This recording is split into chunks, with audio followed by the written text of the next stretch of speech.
Hey there mga my loves, Taurus! Thank you so much for always staying here with me in this channel, babes. So, Taurus, yan, bago tayo magsimula mga babes, no, reminders na hindi to for everybody. And of course, this is timeless as well. So, pwede dito, LGBTQ, so babae, lalaki, lahat kayo welcome here. You can flip rose if you want. Titingnan natin ngayon ang inyong April 2024. So, yun nga mga babes no, ating titingnan at yun ang content natin for today. So, timeless ito ng mga babes na syempre, at the end of the day, meron kayong free will. Malaya kayo na gamitin yan. So, yan mga babes, no, alamin na natin ano yung mga magiging kaganapan here for your April 2024. This is for Taurus. Archangel Michael, maraming salamat for being present here in this reading, as well as to our angels and spirit guides. Tell me something about Taurus for the month of April 2024. Taurus.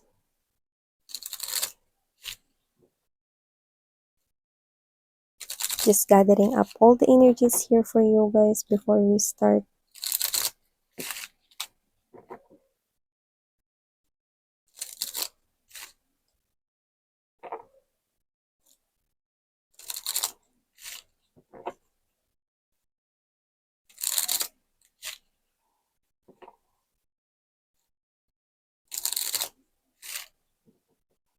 Okay, so let's go ahead and check these messages here for you, Taurus, for the month of April 2024. Ilatag na muna natin lahat mga babes.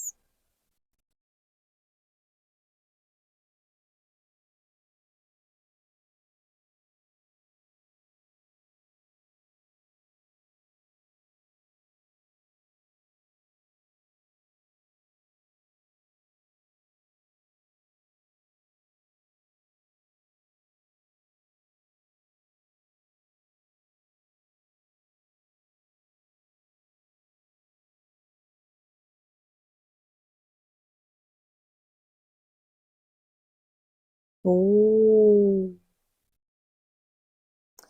I see. So, it looks like mga babes, no, lumalabas kayo bilang Empress energy para sa buwan ng Abril. So, very good, no? Ibig sabihin, you are embodying here all the characteristics, no, na pwede kayong mas maging maunlad, no, or mas masagana ang buwan ng April 2024 for you guys. So, nakikita ko na aside from that, no, nakita ko rito ng masusuportahan ka pa ng iyong partner right here at magkakaroon kayo no, ng partnership no, para mas mapaunlad pa ang inyong relationship. Kaya kung meron ka mang boyfriend or girlfriend or may asawa ka, nakikita ko magiging mas supportive siya sa iyo. At kung hindi mo pa siya asawa, kung boyfriend, girlfriend mo, nakikita ko na posible siyang mag-propose sa iyo ngayong summer time, no? So, hindi ko alam kung itatapat niya ba yun sa birthday mo, posible, pero meron siya rito sinisecret at yung sekreto na yun ay posibleng proposal. So, yun na nakikita ko rito, no? Wow!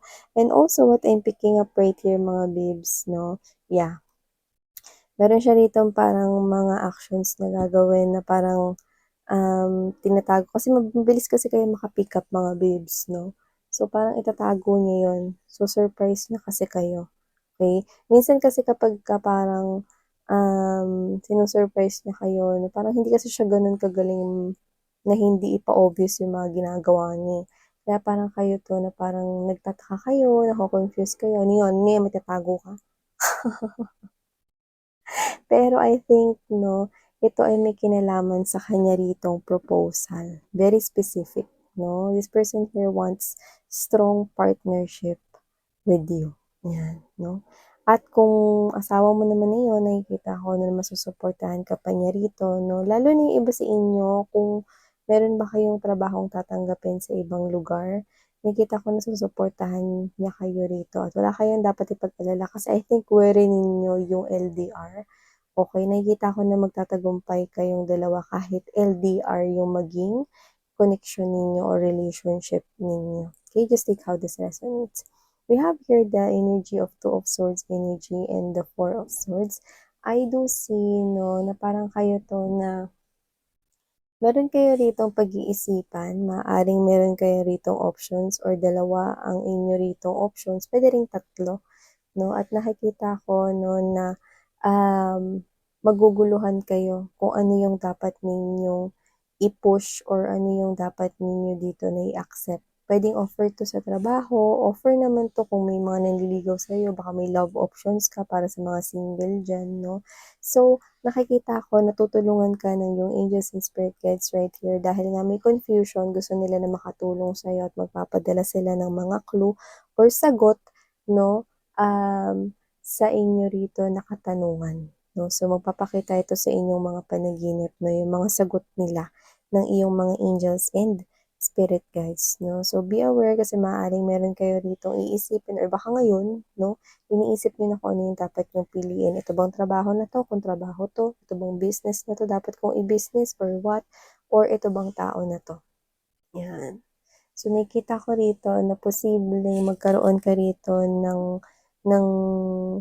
energy, no, na hindi mo alam kung ano yung dapat mo ritong piliin, pero tutulungan ka rito ng yung mga angels and spirit guides para marinig mo ang kanila ritong sagot, no? So, nakikita ko rito na ipapakita ito sa yung panaginip, no? Yung iba, mga babes, na magigising kayo na between 3 to 4 o'clock AM. So, maaring yung mga time na yun, no, huwag mo na kayong bumalik sa pagtulog.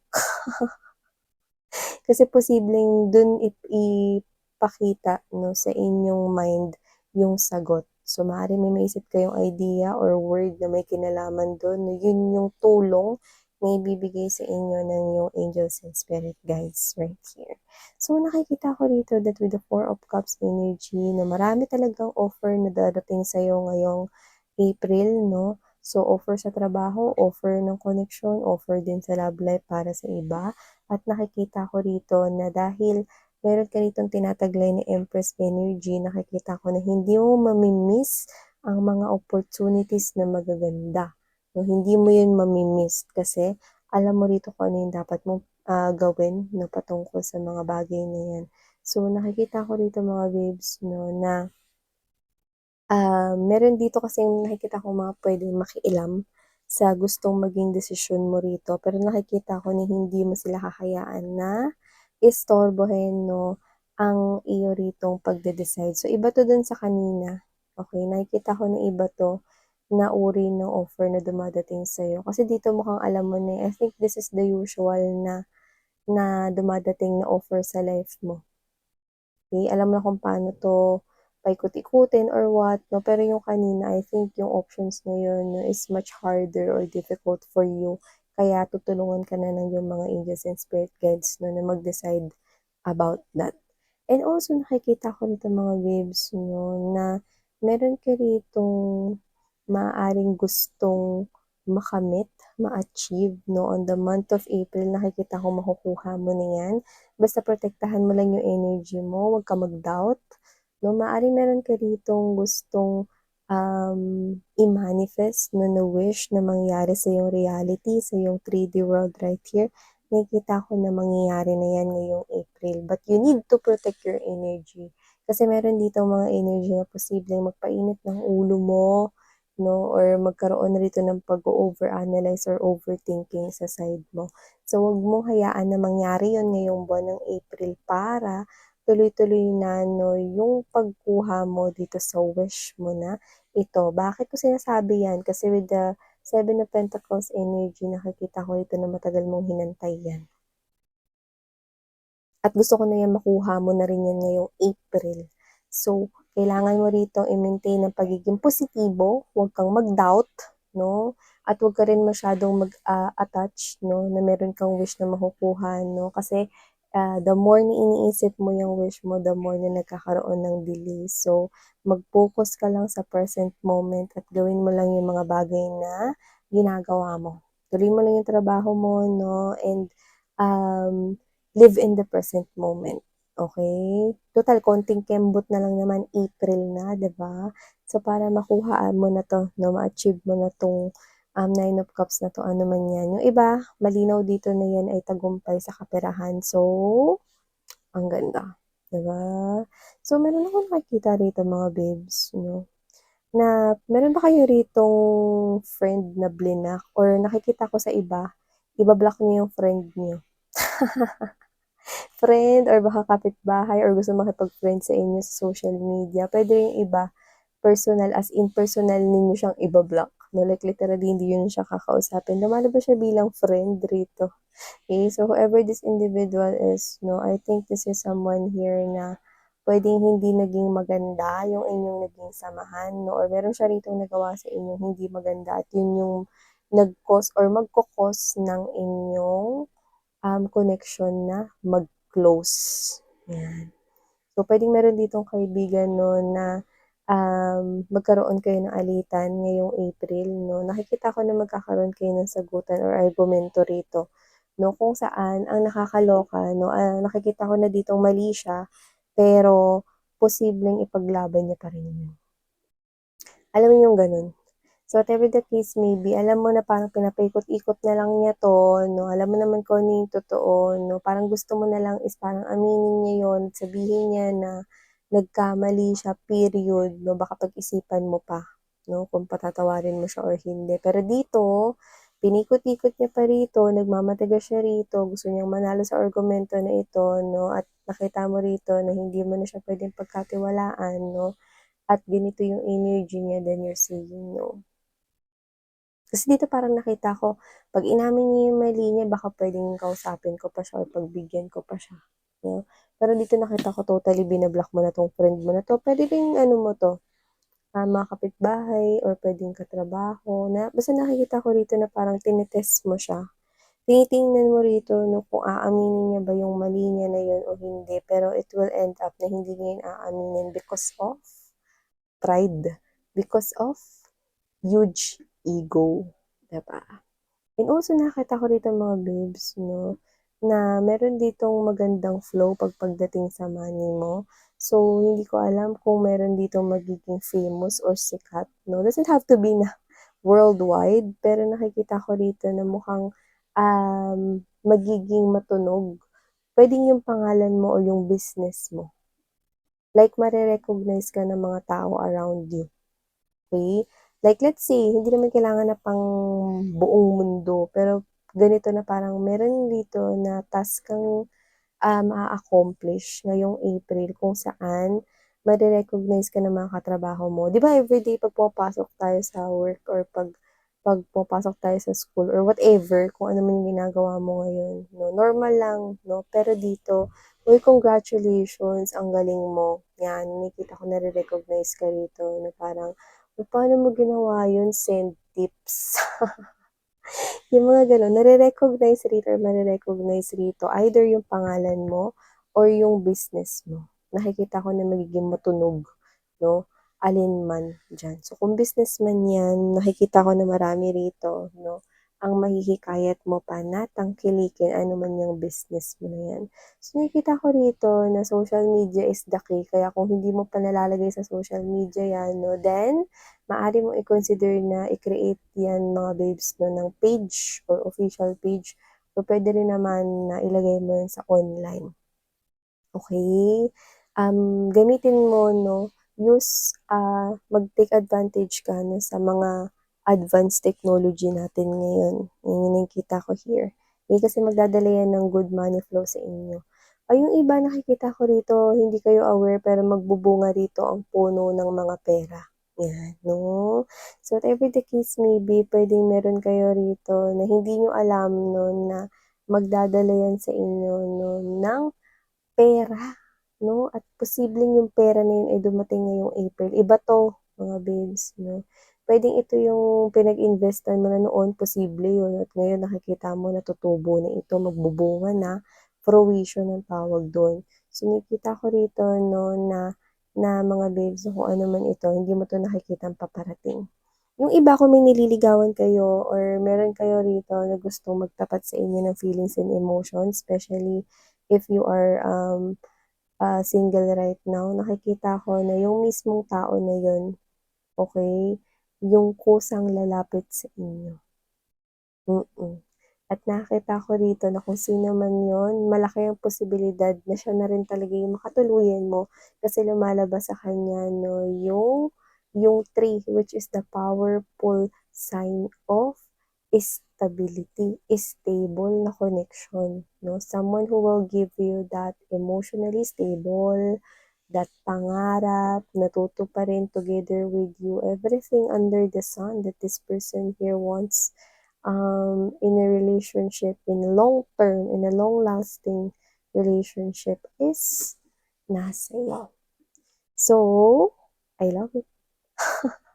So, ibig sabihin mga babes na Taurus, kung sino man yon, nakikita niya rito yung potential na ikaw na yung gusto niya rito makasama for lifetime.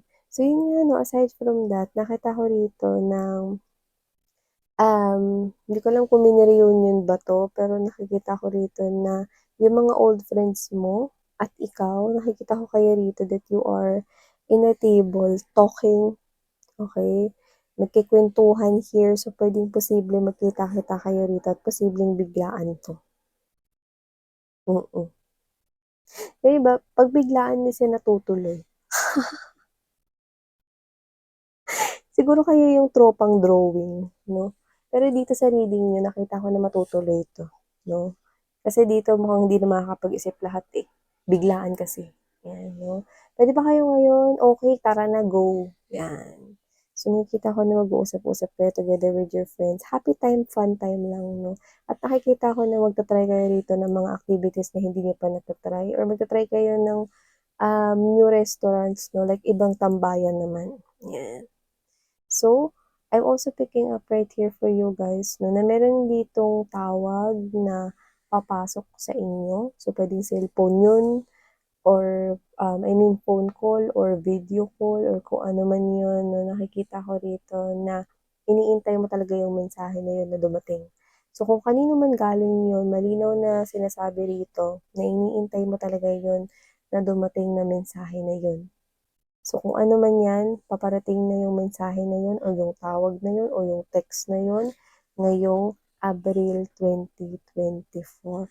And by the way, meron pala rito 'no, na parang pinipigilan yung sarili niya rito na mahalin ka. Kakaloka. Well, sa nakikita ko rito, alam mo kung bakit?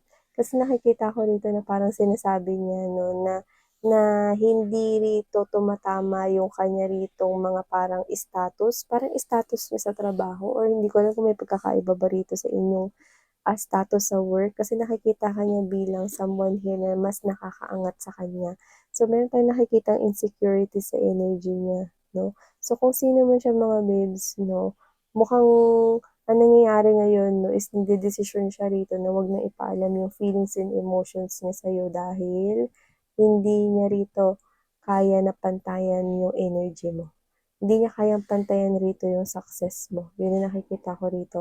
So, sa ngayon may insecurities pa 'tong tao na 'to 'no, pero I think magbabago pa 'tong isip niya na 'to kasi nakikita ko yun, eh. So, whatever the case may be, I hope lumabas ulit ang energy nitong tao na 'to 'no, sa susunod na buwan para makakuha tayo ng update sa kanya. Pero sa ngayon na yan nakikita niya para siyang nagse-self-pity rito, 'yan. So, ito yung mga mensaheng nakuha natin here for you, Taurus. Maraming salamat sa inyong time at pagtambay here. So, thank you so much. Sarang Hail, Love and Light. Annyeong.